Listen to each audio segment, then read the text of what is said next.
By the autumn of 1944, the war in Western Europe had entered a new and dangerous phase. The initial optimism that followed the Allied landings in Normandy had faded, replaced by exhaustion, logistical strain, and bitter resistance.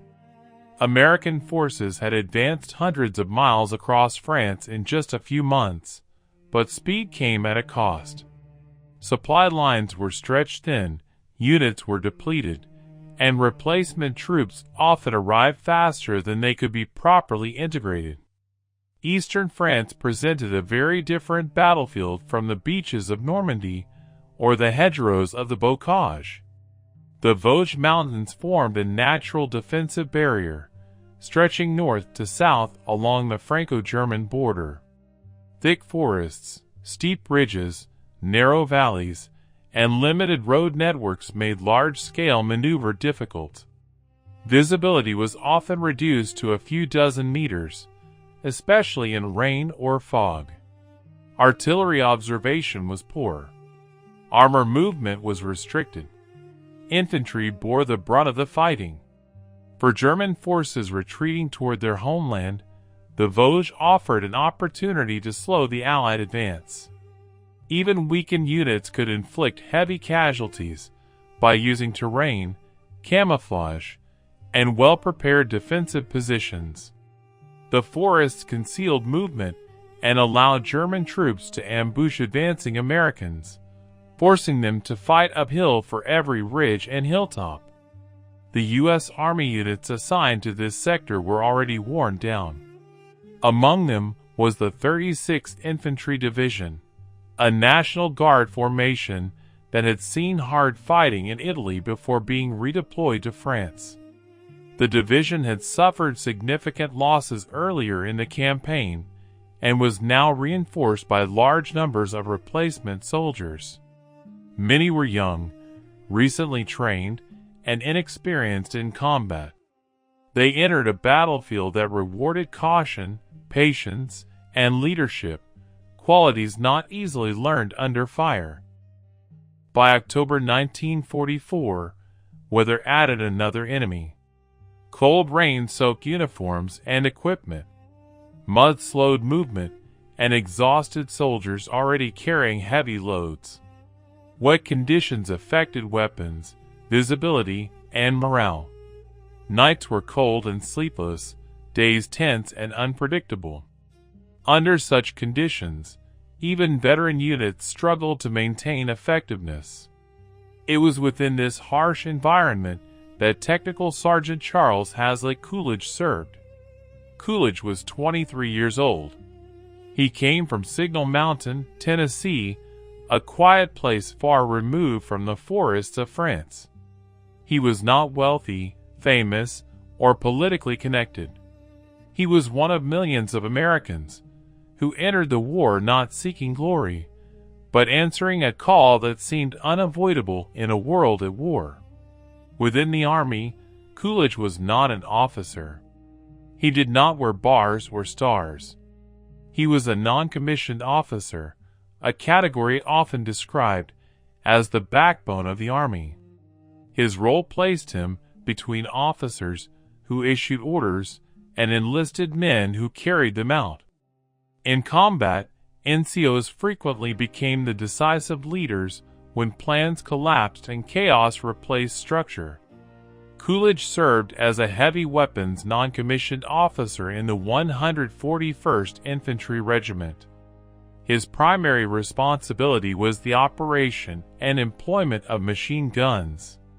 These weapons were central to infantry combat. Properly placed, a single machine gun could dominate an entire stretch of terrain. Poorly positioned, it could be neutralized quickly or overrun. Machine gunners were prime targets. German tactics emphasized identifying and eliminating machine gun positions early in an engagement. As a result, machine gun crews suffered disproportionately high casualties. The role required technical knowledge, tactical awareness, and, above all, steady nerves under intense fire. Despite this, Coolidge was known for being quiet and unassuming. He did not seek attention or authority beyond his responsibilities. He was respected for his competence rather than his personality. Among soldiers, this often mattered more than charisma. Later accounts would sometimes describe Coolidge as a cook with a machine gun, a phrase meant to emphasize his ordinariness. While inaccurate, Coolidge was trained and assigned to heavy weapons. The phrase captured how little he stood out before the battle that would define his life. He was not seen as a larger-than-life figure. He was simply another sergeant doing his job. In late October 1944, the 141st Infantry Regiment advanced toward the village of Belmont-sur-Button, a small French settlement surrounded by forested hills. The area was tactically significant. Control of nearby ridgelines would determine whether American forces could protect supply routes and continue pushing eastward. One particular hill became critical. Rising above surrounding terrain, it offered observation and fire control over key approaches. If German forces seized or bypassed it, they could threaten American rear areas and disrupt the advance. Holding the hill was essential, even if the resources available to defend it were limited. Coolidge was assigned to help establish and maintain defensive positions on this hill. The force under his influence numbered roughly 30 men, including machine gunners and riflemen. Many were replacements with little combat experience. Some had never been under fire before. There were no commissioned officers present at the position. This absence of officers was not unusual in the Vosges. Casualties, terrain, and poor communications often left small groups isolated. In such situations, responsibility naturally fell to senior NCOs. Leadership was not assigned by rank alone, but by willingness to act. The men began moving into the area under difficult conditions. The forest was thick, visibility poor, and intelligence incomplete. Enemy positions were believed to be nearby, but exact numbers and movements were uncertain. Every step forward carried risk. As Coolidge and his men conducted reconnaissance, they moved cautiously, scanning the forest ahead. Then, without warning, they encountered German troops at close range. The number of enemy soldiers was far greater than expected. What appeared to be a minor patrol was, in reality, a substantial German force moving through the area. In that moment, the situation changed entirely. Retreating without coordination could lead to panic and destruction. Standing still invited encirclement. The decisions made in the next few minutes would determine whether the American force survived or was wiped out. Coolidge assessed the scene quickly. He understood the numerical imbalance. He understood the terrain. And he understood something else that would soon define his actions. Hesitation would be fatal. What followed would not be a single dramatic moment, but a prolonged test of leadership, endurance, and nerve, one that would last for more than a day and change how history remembered an otherwise ordinary soldier. The sudden appearance of German troops in the forest immediately altered the balance of the situation. What Coolidge and his men encountered was not a small patrol or a scattered defensive element, but a substantial enemy force moving with purpose. The density of movement, the spacing between soldiers, and the confidence with which they advanced all suggested organized strength rather than reconnaissance. Coolidge quickly recognized the danger. His group of roughly 30 men was isolated, lightly equipped, and operating without officer leadership. The Germans, by contrast, appeared to number well over 100. In normal circumstances, doctrine would favor withdrawal and reporting contact. But the terrain and proximity of the enemy complicated that option. A disorderly retreat through thick woods under observation could easily become a rout. At that moment, Coolidge made a decision that would define the entire engagement. Instead of retreating immediately or opening fire blindly, he attempted to seize the initiative. Stepping forward, he demanded the German troops surrender. It was an audacious move, relying entirely on confidence and surprise rather than actual strength. For a brief instant, the tactic worked. The Germans hesitated. In the fog, rain, and dense forest, they could not immediately determine how many Americans they faced or how the ground ahead was defended. That moment of uncertainty was precious. It did not last. German soldiers opened fire, shattering the pause and plunging the forest into chaos.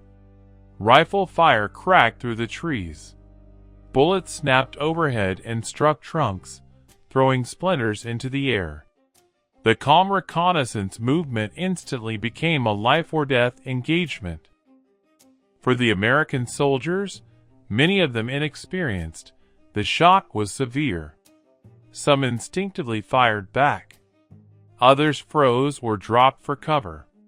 Without clear orders, fear could easily spread. In such moments, combat units either coalesce around leadership or disintegrate.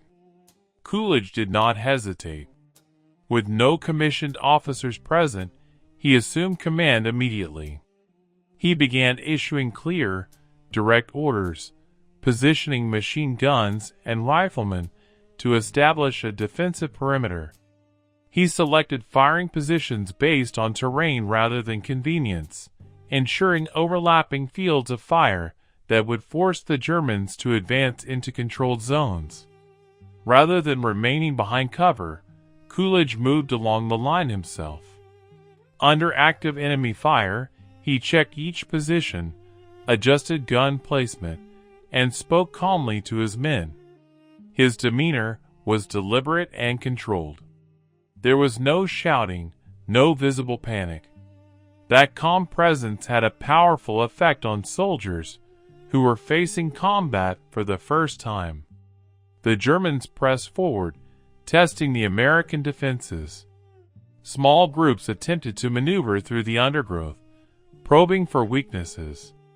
Each movement was met with controlled machine gun bursts and rifle fire. Coolidge emphasized fire discipline, preventing wasteful shooting that could deplete ammunition prematurely. As the engagement developed, it became clear that this would not be a brief skirmish. German forces regrouped and launched more deliberate attacks, attempting to overwhelm the Americans with numbers.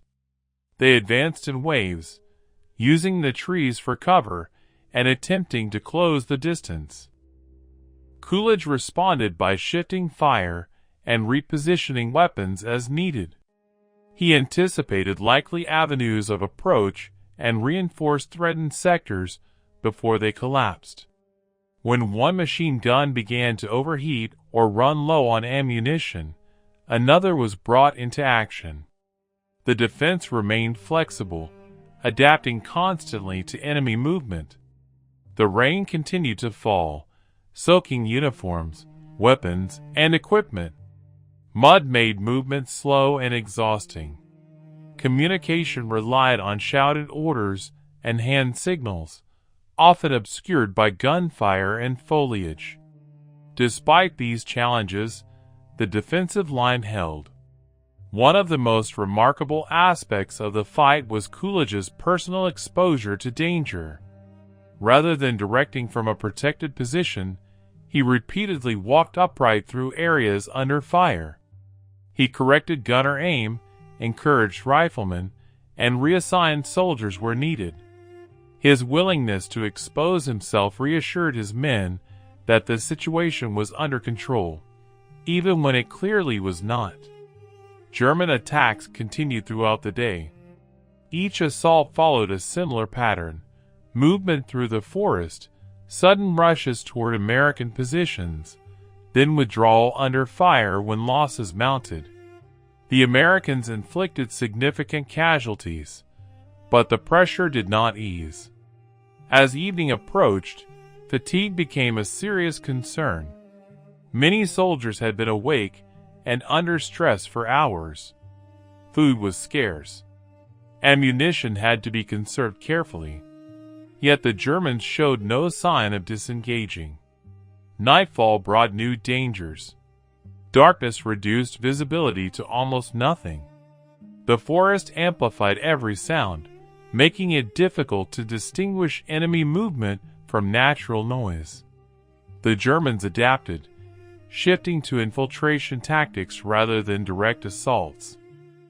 Small groups attempted to slip through the American lines, crawling or moving quietly under cover of darkness.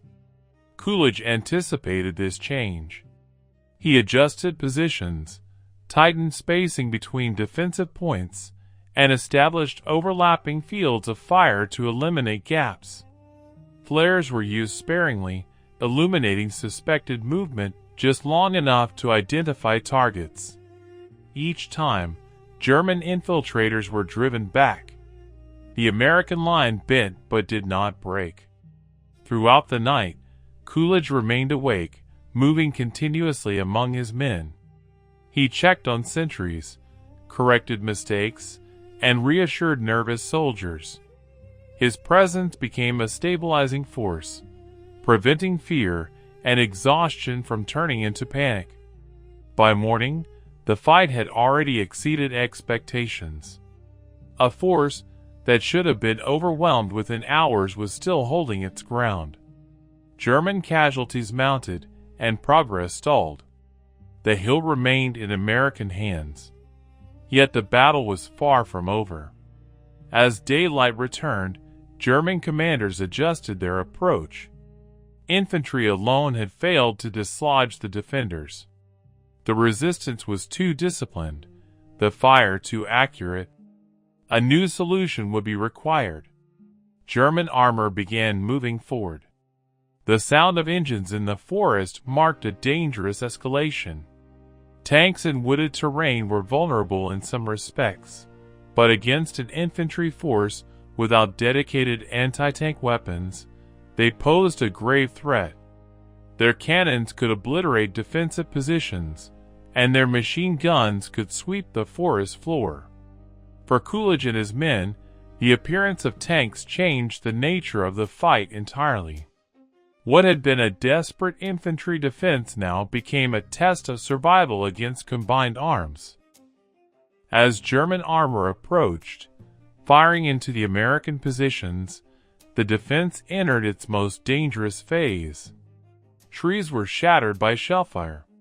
Cover disappeared. The margin for error narrowed to almost nothing. And it was in this moment, with defeat looming closer than ever, that Coolidge would take the action that ensured his place in history. The arrival of German armor fundamentally changed the character of the engagement. What had been a grinding infantry battle in dense forests now became a fight against overwhelming firepower. Tanks advanced slowly through the trees, their engines echoing unnaturally loud in the confined terrain. Each movement sent vibrations through the ground, signaling danger long before the vehicles came into view. For the American defenders, the psychological impact was immediate. Many of the soldiers had never faced enemy tanks before. Their weapons were designed for infantry combat, not armored warfare. The sight of steel hulls pushing through the forest, firing at close range, threatened to undo the discipline that had held the line for so long. Coolidge recognized this danger instantly. Fear, not firepower, was now the greatest enemy. He moved deliberately along the defensive line, speaking to his men, reinforcing positions, and reminding them that tanks in forested terrain were limited in movement and visibility. His calm demeanor remained unchanged, even as shells tore through trees and shattered cover. German infantry followed closely behind the tanks, using the armored vehicles as moving shields. Their tactic was clear: suppress the American machine guns with tank fire, then overwhelm the defenders with infantry assaults. It was a textbook combined arms approach, executed with confidence. The first tank opened fire directly into the American positions. Explosions ripped apart logs and earthworks. Shrapnel and debris flew through the air. Several defensive positions were damaged or destroyed, forcing soldiers to relocate under fire. The margin for survival narrowed dramatically. Despite this, Coolidge maintained control. He adjusted firing positions, shifting machine guns to avoid direct tank fire while still covering likely infantry approaches. He ensured that riflemen focused on enemy infantry rather than wasting fire on the tanks themselves. Every decision was made with precision and restraint. As the tank advanced closer, the situation reached a critical point. If the armor broke through the defensive line, the entire position would collapse. The Americans had no anti-tank guns, no rocket launchers, and no immediate support. Conventional doctrine offered few solutions. Coolidge chose action. Armed with grenades, he moved forward toward the tank under active fire. This decision required crossing exposed ground within range of both tank-mounted weapons and accompanying infantry. The danger was extreme.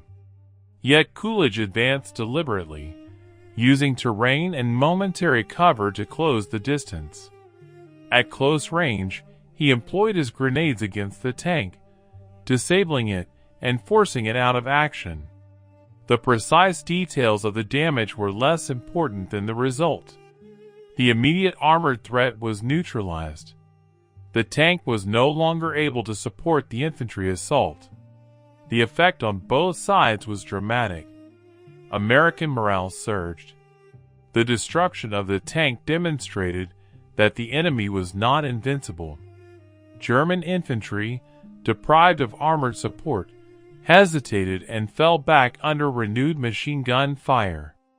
However, Coolidge understood that this momentary success did not change the broader reality.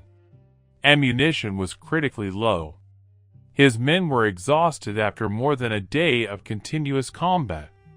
German forces remained numerous and determined. Additional armor could arrive at any time. Holding the hill indefinitely was no longer realistic. This realization marked a turning point in Coolidge's leadership. The objective was no longer to maintain the position at all costs, but to withdraw without disaster. An uncontrolled retreat would expose his men to pursuit and annihilation. A disciplined withdrawal, by contrast, could preserve lives and maintain unit cohesion. Coolidge began planning the withdrawal even as the fighting continued. He identified fallback routes, coordinated movement between fire teams, and ensured that wounded soldiers would be assisted. His orders emphasized calm, timing, and mutual support. German pressure remained constant. Infantry continued probing attacks, seeking to exploit any sign of weakness. The Americans responded with controlled fire, maintaining the illusion of strength even as preparations for withdrawal were made. When the moment came, Coolidge executed the withdrawal with precision. Small groups moved back in sequence, each covered by the others. Machine guns fired to suppress enemy movement, then displaced to new positions. Riflemen followed, maintaining formation and discipline. Throughout the process, Coolidge remained fully exposed. He directed movement, corrected mistakes, and ensured that no one was left behind. His situational awareness remained remarkable despite fatigue and stress. One by one, his men disengaged and moved to safer positions. The Germans, cautious after repeated losses, did not immediately pursue with full force. The controlled nature of the withdrawal prevented them from exploiting the situation. Coolidge was the last to leave the position. Only after confirming that every soldier under his command had withdrawn safely did he disengage himself. He carried no sense of urgency or panic. His movement was deliberate, calculated, and calm to the end. By the time the engagement concluded, the scale of what had occurred became clear. For approximately 36 hours, a force of roughly 30 American soldiers had held off a German force several times their size. They had repelled repeated infantry assaults, neutralized armored threats, and delayed enemy movement in a critical sector. Most astonishing of all, they had done so without a single American fatality. In the brutal arithmetic of World War II combat, such an outcome was extraordinarily rare. Defensive actions against superior forces almost always resulted in heavy casualties. Yet Coolidge's leadership, discipline, and tactical judgment had preserved the lives of his men. German losses, while difficult to quantify precisely, were significant enough to halt their advance in the area. The delay allowed American units elsewhere to consolidate positions and continue operations without immediate threat to their rear areas. For the soldiers who had fought under Coolidge's command, the experience left a lasting impression. Many would later recall not the fear or exhaustion, but the steady presence of a leader who never appeared shaken. In moments when panic seemed inevitable, his calm authority imposed order. The battle near Belmont-sur-Button did not appear in headlines at the time. It did not involve massive formations or sweeping maneuvers. It was a small action in a vast war. Yet its significance lay precisely in its scale. It demonstrated how individual leadership at the lowest levels could influence outcomes far beyond what numbers alone would suggest. It showed how discipline, judgment, and courage could compensate, at least temporarily, for overwhelming odds. For Charles H. Coolidge, the battle marked the defining moment of his military service. Yet at the time, he did not view it as extraordinary. To him, it was simply the execution of responsibility under pressure. Higher command would soon come to a different conclusion. Reports of the engagement began to circulate. Witness statements emphasized Coolidge's actions repeatedly. The facts were difficult to ignore. Outnumbered, outgunned, unsupported, and exposed, he had held a critical position, preserved his force, and inflicted serious losses on the enemy. What followed would elevate a quiet sergeant from Tennessee into the highest ranks of American military honor. In the immediate aftermath of the engagement near Belmont-sur-Button, there was no celebration. The men who had fought under Charles H. Coolidge were physically and emotionally spent. They regrouped, resupplied where possible, and prepared to continue operations in a war that showed no signs of slowing. The hill they had defended faded into the background as the front line shifted forward. At higher levels of command, however, the details of the action began to draw attention. After-action reports compiled by officers and intelligence staff revealed a pattern that was impossible to ignore. A small American force had delayed and disrupted a much larger German formation for more than a day. Enemy infantry attacks had repeatedly failed. German armor had been engaged and neutralized. Most remarkably, American casualties were negligible. As analysts reviewed the reports, one name appeared again and again: Technical Sergeant Charles H. Coolidge. Witness statements from enlisted men and junior leaders consistently described Coolidge as the central figure in the defense. They emphasized his assumption of command in the absence of officers. They detailed his constant movement under fire, his calm demeanor, and his precise control of machine gun fire. Multiple accounts confirmed his action against the German tank at close range. Such consistency mattered. The U.S. Army did not award its highest decoration lightly. The Medal of Honor required clear evidence of conspicuous gallantry and intrepidity above and beyond the call of duty. Claims were scrutinized carefully. Exaggeration was filtered out. Corroboration was essential. In Coolidge's case, the evidence was overwhelming. Officers reviewing the engagement noted not only individual bravery, but sustained leadership over an extended period. Coolidge's actions were not limited to a single moment of courage.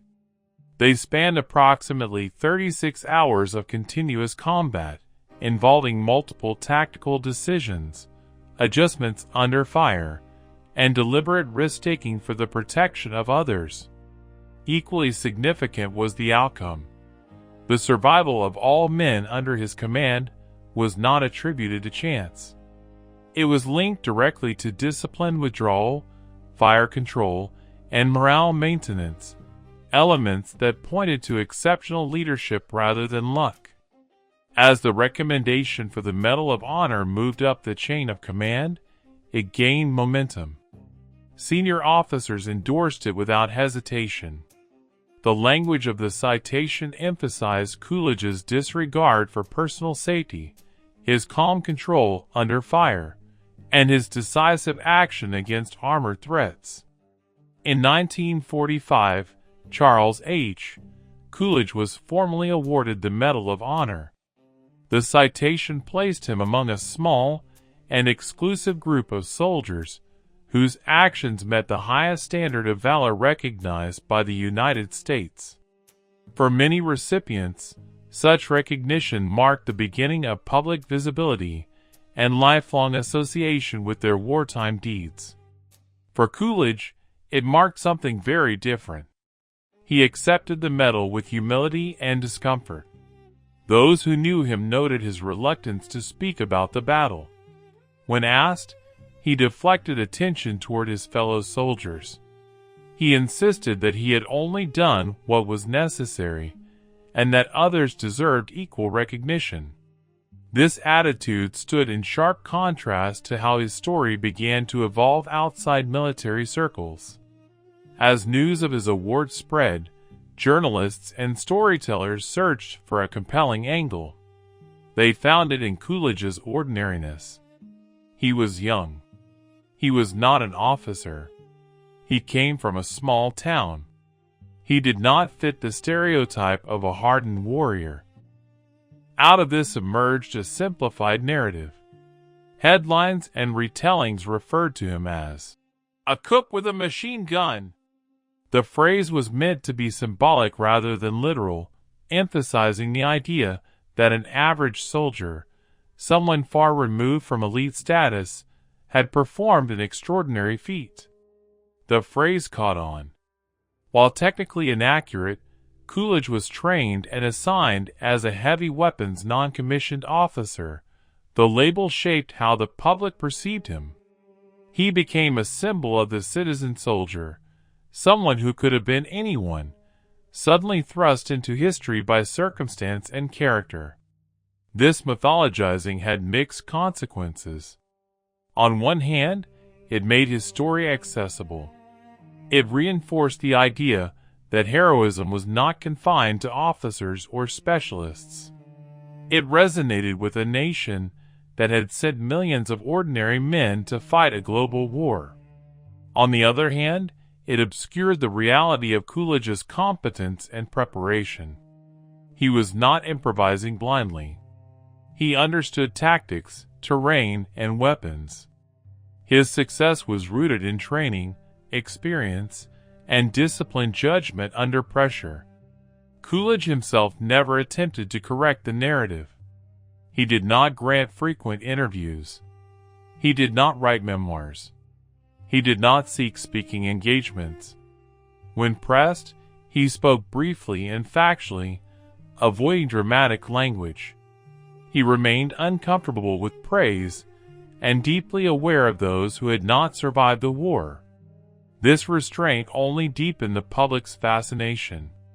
In an era when war heroes were often elevated to celebrity status, Coolidge stood apart. He returned to civilian life without fanfare. The medal did not define his identity, at least not in his own mind. It was something he carried, not something he displayed. Within the military, however, his actions were studied more carefully. Historians and professional soldiers examining small unit combat highlighted the engagement near Belmont-sur-Button as an example of effective non-commissioned officer leadership. Coolidge's decisions were cited in discussions of fire discipline, morale under pressure, and the importance of initiative when formal command structures break down. His actions illustrated a fundamental truth of infantry warfare. While strategy and logistics determine the course of campaigns, individual leadership often determines survival in the moment. In environments like the Vosges, where terrain and weather stripped away technological advantages, human judgment became decisive. Coolidge's battle demonstrated how one person's composure could influence dozens of others. His calm presence prevented panic. His willingness to share risk reinforced trust. His refusal to abandon responsibility ensured cohesion under extreme stress. As the war ended and attention shifted to rebuilding and remembrance, Coolidge faded from public view. Yet his Medal of Honor citation remained, a permanent record of what had occurred in those rain-soaked forests. Over time, the battle became a footnote in broader histories of the Vosges campaign. But among those who studied it closely, it remained a striking example of leadership exceeding expectation. The myth of the cook with a machine gun persisted in popular culture. But beneath the myth lay a deeper and more meaningful reality. A trained, disciplined sergeant who understood his duty and fulfilled it without hesitation. The story of Charles H. Coolidge was never about spectacle. It was about responsibility assumed when no one else could assume it. It was about calm decisions made in chaos. It was about protecting others at personal risk, not once, but repeatedly over an extended period. And it was far from over. Because the final chapter of Coolidge's story would not be written on a battlefield, but in the long, quiet decades that followed, decades that revealed just as much about his character as the 36 hours that earned him the nation's highest honor. When the Second World War ended in Europe in May 1945, the United States faced a transition unlike any in its history. Millions of soldiers returned home from a conflict that had reshaped the world. Victory brought relief, but it also brought silence. The intensity of war was replaced by the quiet challenge of returning to ordinary life. Charles H. Coolidge was among those who returned. Unlike many public figures of the war, Coolidge did not step into a spotlight. There were no book deals, no lecture tours, no attempt to define himself by the events in France. He returned to Tennessee and resumed a life that, to outside observers, appeared remarkably unremarkable. He married, raised a family, worked, and lived as countless other veterans did. To neighbors and co-workers, he was polite, reserved, and modest. He rarely spoke about the war. When asked, he answered briefly and without embellishment. He did not dramatize his experiences or dwell on them. The Medal of Honor he had received remained largely absent from his public identity. This was not false humility. It reflected a deeply ingrained belief common among World War II veterans, that survival did not equate to superiority. Coolidge understood that his survival was tied to circumstances as much as courage. He believed that many men who did not return were just as brave, just as capable, and just as deserving of recognition. This perspective shaped how he viewed his own actions. Coolidge never described himself as a hero. He consistently framed the battle near Belmont-sur-Button as a collective effort. He emphasized the discipline and courage of the men who fought beside him. In his mind, leadership was not about personal glory, but about responsibility accepted when required. As years passed, the world around him changed. New wars were fought. New generations grew up with little direct connection to the Second World War. The names and faces of that conflict slowly receded into history books, memorials, and aging photographs. Coolidge remained largely invisible within this shift. Yet among historians, military professionals, and students of leadership, his story gained significance. As the study of warfare evolved, greater attention was paid to small unit actions and the role of non-commissioned officers. Scholars recognize that modern warfare, particularly in complex terrain, often hinged on decentralized decision-making. Coolidge's actions fit this model perfectly. Military educators began citing his leadership as an example of effective command under extreme pressure. His use of terrain, control of fire, management of morale, and disciplined withdrawal became teaching points. He was not remembered solely for bravery, but for judgment. This distinction mattered. Heroism rooted only in daring can inspire, but heroism rooted in responsibility instructs. Coolidge demonstrated how courage and restraint could coexist, how decisiveness did not require recklessness, and how leadership could remain calm even when circumstances demanded extraordinary risk. Despite this growing recognition within professional circles, Coolidge himself remained unchanged. He attended Medal of Honor events when required, but avoided attention when possible. He did not seek to influence public memory of the war. He allowed others to tell the story as they saw fit, even when those stories simplified or mythologized his role. The phrase, "a cook with a machine gun," continued to circulate. It persisted because it captured something emotionally powerful. It suggested that greatness could emerge from the ordinary.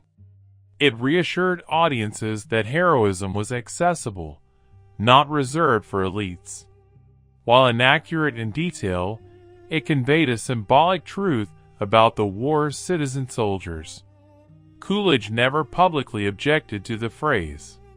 He understood its intent, even if it obscured his training and experience.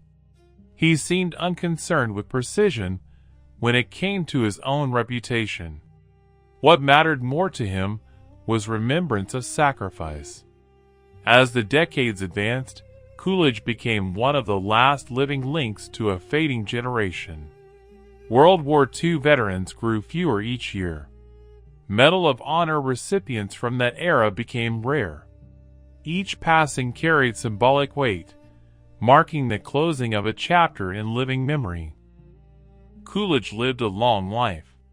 He witnessed profound changes in technology, society, and global politics. He saw the United States fight new wars under very different circumstances. Through it all, he remained grounded, thoughtful, and reserved. When he passed away in 2021 at the age of 99, his death marked more than the loss of an individual. It represented the gradual disappearance of a generation shaped by total war, collective responsibility, and shared sacrifice. Tributes described him as a hero, a legend, and an inspiration. Yet those who studied his life closely understood that his true legacy lay elsewhere. It lay in the quiet consistency of his character, in his refusal to center himself in a story that involved many others, in his belief that leadership was an obligation, not an entitlement.